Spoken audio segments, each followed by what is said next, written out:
இப்போ இந்த வெக்டர் காம்பனண்ட்டை புரிஞ்சுக்கிறதுக்கு நமக்கு ட்ரிக்னாமெட்ரி எப்படி ஹெல்ப் பண்ணுது அப்படிங்கிறத தான் இந்த சிமுலேஷனில் பார்க்க போகிறோம். இப்போ நான் என்ன பண்ணுறேன், ஒரு சிம்பிளாக ஒரு வெக்டர் எடுத்துக்கிறேன். அந்த வெக்டரோட மேக்னிடியூட் ஏங்கிறது இங்கே மேக்னிடியூட், அதோட எண் மதிப்பு வந்து நான் ஒரு 3ன்னு கொடுத்துக்கிறேன். சரியா?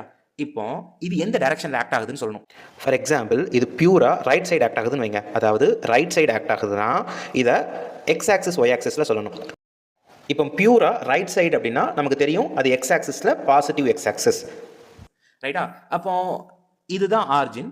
இந்த ஆர்ஜின்ல இருந்து கரெக்டா எக்ஸ் ஆக்சிஸ்ல வரையணும். அப்போ இது எத்தனை டிகிரி இருக்குது? 0 டிகிரில இருக்குது. கரெக்டா? அப்போ பியூரா ரைட் சைடு அப்படின்னா அது 0 டிகிரி. ஓகே. ஸோ அப்போ 0 டிகிரின்னு சொல்லிட்டேன் அப்படின்னா ரைட் சைடில் ஐ மீன் எக்ஸ் டைரக்ஷனில் 3 அப்படிங்கிற அந்த ஃபோர்ஸ் ஆக்ட் ஆகுது. ஒய் டைரக்ஷனில் மேலே பார்க்க எந்த ஃபோர்ஸுமே இல்லை, 0. சப்போஸ் இது பியூரா வந்து பார்த்தோம்னா மேலே பார்க்க ஆக்ட் ஆகுதுன்னு வைங்களேன். பியூரா மேலே பார்க்க ஆக்ட் ஆகுது. அதே 3 பியூரா மேலே பார்க்க ஆக்ட் ஆகுது அப்படின்னா நம்ம என்ன பண்ணணும், மேலே பார்க்கணும் கரெக்டாக 90 டிகிரி. ஸோ இங்கே நான் 19 போட்டேன் அப்படின்னா ஸோ அப்போ என்ன, எக்ஸ் டைரக்ஷனில் ஃபோர்ஸே இல்லை, எக்ஸ் டைரக்ஷனில் ஃபோர்ஸே இல்லை. ஸோ எக்ஸ் டைரக்ஷனில் எதுவுமே வராது. ஒய் டைரக்ஷனில் மட்டும் என்ன வரும், 3 வரும். எக்ஸ் டைரக்ஷனில் எதுவுமே இல்லை. சப்போஸ் மைனஸ் எக்ஸ் அப்படின்னா லெஃப்ட் சைடு ஆக்ட் ஆகுது. அப்போ அப்படியே என்ன பண்ணணும், 180 டிகிரி அப்படின்னு சொல்லிட்டு போடணும். ஸோ நான் என்ன பண்ணுறேன், 180 டிகிரி போடுறேன். ஜஸ்ட் 180 டிகிரி போடுறேன். 180 டிகிரி போட்டேன்னா எக்ஸ் டைரக்ஷனில் -3, ஒய் டைரக்ஷனில் என்ன எதுவுமே இல்லை. 270 போட்டேன் அப்படின்னா 270 டிகிரி போட்டேன் அப்படின்னா ஒய் டைரக்ஷனில் அப்படியே -3 வந்துடும், எக்ஸ் டைரக்ஷனில் எதுவுமே இருக்காது. ஸோ இப்படி நம்ம மேலே கீழே லெஃப்ட் ரைட்டை நம்ம ஈஸியாக விசுவலைஸ் பண்ணிக்கலாம். சப்போஸ் எனக்கு வந்து 30 டிகிரியில் ஆக்ட் ஆகுதுன்னு, இந்த டிகிரியில் ஆக்ட் ஆகுது 30 டிகிரி. ஸோ 30 டிகிரினா எப்படி போடலாம், ஸோ இங்கே நான் 30 டிகிரி போட்டேன். இப்போ 30 டிகிரின்னு போட்டேன் அப்படின்னா இங்கேருந்து இது 30 டிகிரி. அப்போ எக்ஸ் காம்பனண்ட்டில் இவ்வளோ ஒரு டைரக்ட் நம்பர், ஒய் காம்பனண்ட்டில் இவ்வளோ நம்பர். ரைட்டா? நீங்கள் இங்கே பார்த்தீங்கன்னா தெரியும் கரெக்டாக எக்ஸில் எவ்வளோ இருக்குது அப்படின்னா 2.5க்கும் கொஞ்சம் அதிகமாக இருக்குது, 2.6. ஒய்யில் கரெக்டாக 1.5 வருது.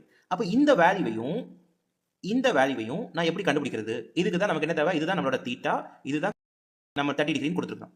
அப்போ இதை ஒரு ட்ரையாங்கிளாக நம்ம நினச்சிக்கலாம். ட்ரையாங்கிளில் சைன் தீட்டா யூஸ் பண்ணோம் அப்படின்னா, ஏன்னா இது ஒரு right angle triangle, sine theta use பண்ணோம்னா ஆப்போசிட் சைடு தெரிஞ்சிடும். ஆப்போசிட் சைடு எனக்கு வேணும். ஹைப்போடெனியஸ் யாருன்னா இதுதான் நம்மளோட மேக்னிடியூட், 3 நம்ம கொடுத்துருக்கிறது. ஸோ 3. அப்போ ஆப்போசிட் சைடு வேணும் அப்படின்னா 3 சைன் தீட்டா எவ்வளவு, 30 டிகிரி.